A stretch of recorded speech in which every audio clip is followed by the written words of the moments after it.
Rất vui khi được gặp lại tất cả các bạn trên kênh của mình. Ngày hôm nay mình tiếp tục chia sẻ với tất cả các bạn về cách chúng ta xử lý các cái cụm bếp ga dương. Thì trong kênh của mình có rất nhiều video để hướng dẫn về cách xử lý những cái cụm bếp ga dương rồi. Tuy nhiên là rất nhiều bạn cũng comment cho mình muốn mình có những cái video nó hướng dẫn một cách chi tiết hơn, thì đáp ứng nguyện vọng của các bạn thì hôm nay mình tiếp tục làm một cái video liên quan đến cái cụm bếp ga dương này. Đặc biệt là mình muốn kết hợp giữa những cái cụm bếp ga dương nó hỏng và nó thiếu những cái linh kiện để tạo thành một cái cụm bếp ga dương hoàn chỉnh. Thì ở đây thì mình có hai cụm bếp ga dương. Ví dụ các bạn quan sát cái cụm này thì gần như là nó đầy đủ các cái linh kiện. Đấy, tuy nhiên thì nó đang có một cái hiện tượng là nó bị kẹt đây, nó không thể nào xoay được nha các bạn nhé. Đấy. Và một cái cụm tiếp theo là cụm này thì nó thiếu rất nhiều cái chi tiết ở trong cái cụm này. Ví dụ như lò xo, cái gạt chỉnh gió ở đây nó đang bị thiếu này, và cái dây này nó đang bị đứt này. Dây lên cái đầu ma vít này nó đang bị đứt. Thế vậy thì đây, tuy nhiên nó lại xoay được nhé các bạn nhé. Đấy. Thế vậy thì mình sẽ xử lý giữa hai cụm này để tạo thành một cái cụm bếp ga, cụm đánh lửa của bếp ga dương mà chúng ta có thể lấy vào để lắp các cái bếp bình thường. Nên đầu tiên là mình sẽ vệ sinh cái cụm này. Cụm này nó bị kẹt nha các bạn nhé. Đây, rất nhiều mạng nhện, rất bụi luôn. Đấy. Sau đó anh em dùng tua vít hay là dùng máy bắn vít để tháo hai con ốc so le này ra, để chúng ta kiểm tra và vệ sinh các bộ phận bên trong của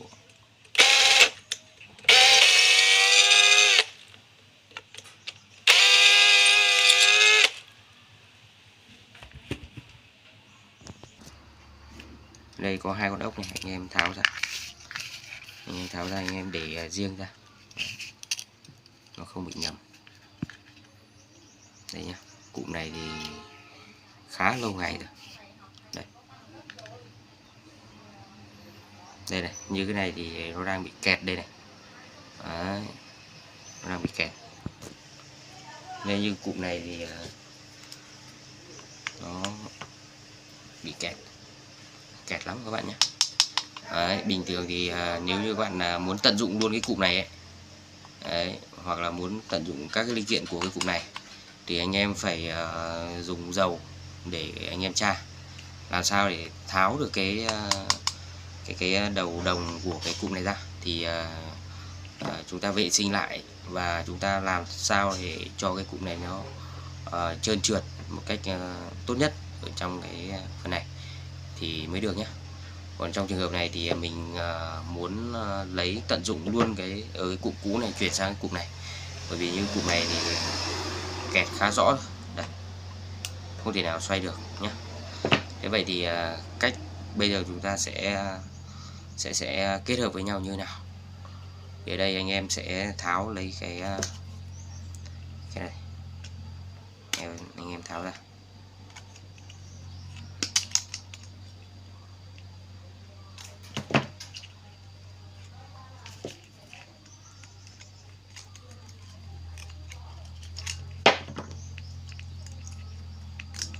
Đấy nhá. Đấy, cái này thì mình sẽ tháo lấy thêm cái này nữa này. Đấy, tháo thêm lấy cái này.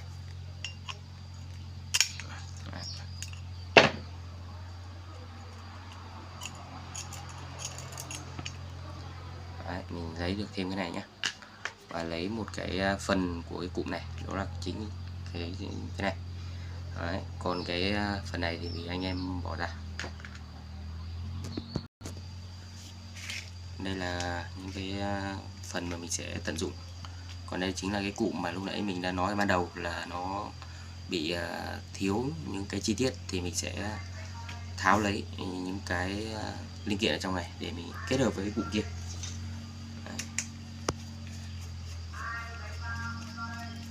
Đây.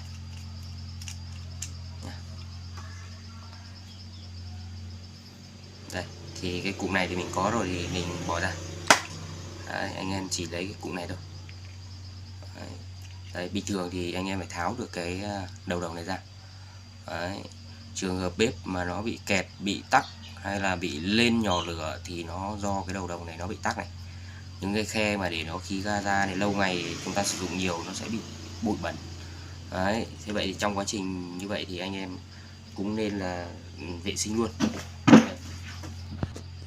Đấy, ví dụ như là những cái lỗ mà chia khí ga lên này này, anh em có thể dùng dây phanh hay là dây điện để thông, bởi vì những cái lỗ này nó rất nhỏ, nhỏ như lỗ kim thôi. Đấy, nhưng mà trong quá trình sử dụng nó bị bụi bẩn tắc thì nó sẽ ảnh hưởng trong quá trình hoạt động của bếp. Đấy, anh em vệ sinh đi nhá. Đây, đặt ở đây. Và đây là cái phần mà chúng ta cần sử dụng nó. Thì ở đây lưu ý với anh em là nó cũng ở cái điểm này nó cũng rất hay bị bẩn là bị mạng nhện nhé. Đấy, mạng nhện thì anh em dùng que để anh em đây thông. Đấy. Đấy, đây này, mạng nhện này. Đấy, trường hợp mà có mạng nhện ở đây thì bếp của các bạn liên tục bị đỏ lửa. Đấy, nhiều khi các bạn cứ nói hiện tượng đỏ lửa là liên quan đến khí ga, nhưng mà thực ra là nó tại cái mạng nhện ở trong cái phần này. Đấy, thì anh em vệ sinh phát là xong. Hoặc là bếp ga của bạn bật rất khó thì nó cũng liên quan đến mạng nhện, nó làm tổ đây, nó chắn cái khí ga lên cái điểm ma vít này. Đấy, cho nên nó không bắt lửa được. Đấy, thế vậy thì mình sẽ bây giờ mình sẽ lắp. Đầu tiên anh em lắp cái lá đồng này vào này. Thì chiều lắp như nào thì anh em lưu ý nhé, không phải là chiều như này, không phải là cái lỗ này mà lỗ lên đây như này thì anh em lắp như này là sai này. Anh em phải để như này. Đấy, đưa vào nhé. Anh em xoay thử nó phải trơn trượt và cảm giác nó không bị có cái sự ma sát lớn nhé. Anh em lưu ý như vậy. Tiếp theo thì anh em cho cái lò xo này vào. Đấy, đến lò xo. Đấy, cho lò xo nhé. Và cuối cùng thì anh em kết hợp với lại cái cụm đầu bên này rồi cho vào. Anh em cho đúng khe giúp mình nhé.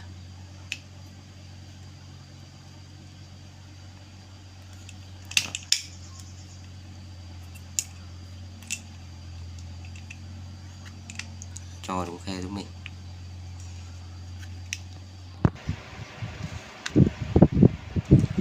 Từ cái khe này anh em để vào đúng rãnh giúp mình nhé, tránh trường hợp nó bị ngược.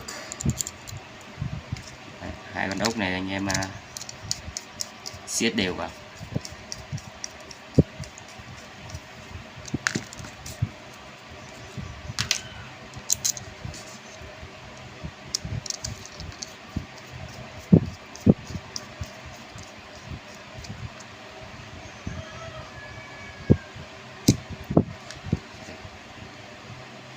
Đấy, sau đó anh em có thể test thử, cho cái núm này vào để test thử này.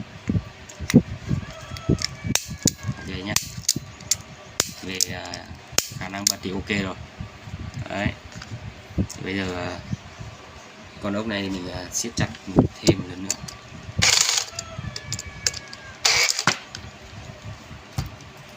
Rồi, sau đó thì anh em sẽ kết nối giữa cái dây này, dây dẫn lên cái đầu ma vít này. Anh em kết nối vào, anh em đút thật chắc vào cho mình này. Đút sâu và đút làm sao vào phần đúng vào cái phần dây điện của nó. Đấy.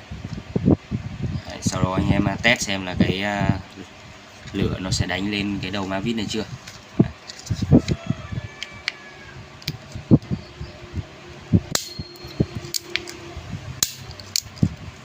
Ok anh em nhé, quan sát đây này, anh em quan sát đây này, tia lửa ra rất đẹp này. Đấy. Đó, ok nhé. Đấy. Tiếp theo thì ở cái cụm này thì anh em quan sát thấy là nó đang thiếu một cái lò xo và cái điều chỉnh gió. Thì như lúc nãy mình đã nói với các bạn rồi thì mình đã tháo ở cái cụm kia ra. Và bây giờ mình chỉ một là các bạn chuyển luôn vào đây, hai là các bạn tháo lấy cái chi tiết này để chúng ta lắp sang bên kia.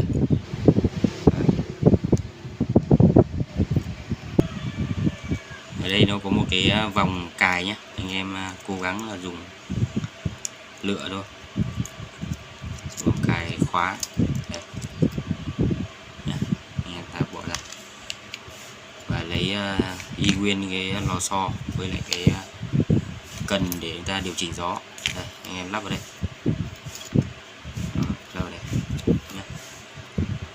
Cho đúng vào đây giúp mình. Rồi anh em lấy cái vòng vào.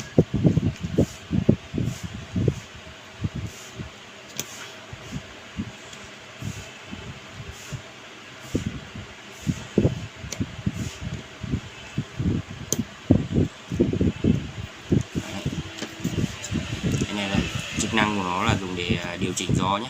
Đấy, điều chỉnh gió. Ok nha anh em nhé. Đấy, sau đó anh em kiểm tra vệ sinh hết những cái khe này giúp mình, những cái đường khí ga lên này anh em vệ sinh hết này. Đấy, như vậy là mình đã vừa khắc phục một cái cụm bếp ga dương bằng cách là tận dụng các cái cụm bếp ga đã hư hỏng để kết hợp với nhau để có một cái cụm bếp ga như mới nhé các bạn nhé. Cụm bếp ga này thì khi xử lý xong như này thì anh em có thể đi lắp vào những cái bếp ga dương là ok rồi. Đấy.